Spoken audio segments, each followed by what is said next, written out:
செய்திகள் வாசிப்பவர் சிவசக்தி ஸ்டாலின்.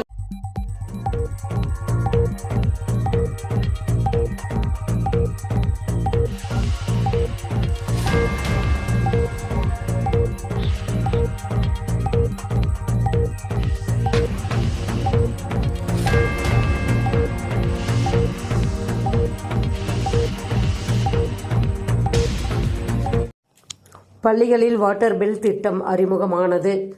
அரசு மற்றும் அரசு நிதியுதவி பெறும் பள்ளிகளில் பயிலும் மாணவர்களின் நீர்ச்சத்து குறைபாட்டை போக்கும் வகையில் வாட்டர் பில் என்னும் புதிய திட்டம் அறிமுகப்படுத்தப்படும் என பள்ளிக்கல்வித்துறை அமைச்சர் அன்பில் மகேஷ் பொய்யாமொழி அறிவித்திருந்தார். அதன்படி பள்ளிகளில் இன்று முதல் இத்திட்டம் அறிமுகமானது. அதன்படி காலை 11 மணி, மதியம் 1 மணி, பிற்பகல் 3 மணி என 5 நிமிடத்திற்கு தண்ணீர் அருந்த இடைவேளை ஒதுக்கப்பட்டுள்ளது. கலை அறிவியல் 1ஆம் ஆண்டு வகுப்புகள் தொடக்கம். 12ஆம் வகுப்பு முடித்த பல லட்சம் மாணவர்கள் பெரும் கனவுகளுடன் கல்லூரிகளில் அடியெடுத்து வைத்துள்ளனர். தமிழகம் முழுவதும் கலை அறிவியல் கல்லூரி வகுப்புகள் தொடங்கியது. 10வது தேர்ச்சி போது மத்திய அரசில் 1075 காலி பணியிடங்கள்.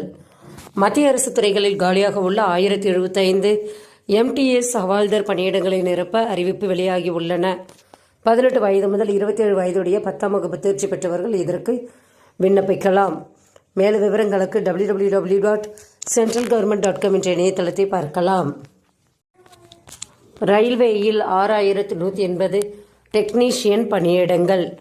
6180 டெக்னீஷியன்கள் பணியிடங்களுக்கான அறிவிப்பை RRB அறிவித்துள்ளது.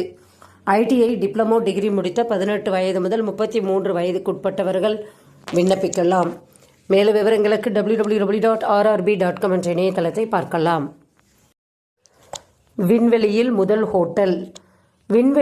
முதல் ஹோட்டல் விரைவில் திறப்பு விழா காணப்போகிறது. உண்மை. அமெரிக்காவைச் சேர்ந்த ஏரோஸ்பேஸ் நிறுவனம் இதனை கட்டப்போகிறது. வோயேஜர் ஸ்டேஷன் என பெயர் வைத்துள்ளனர்.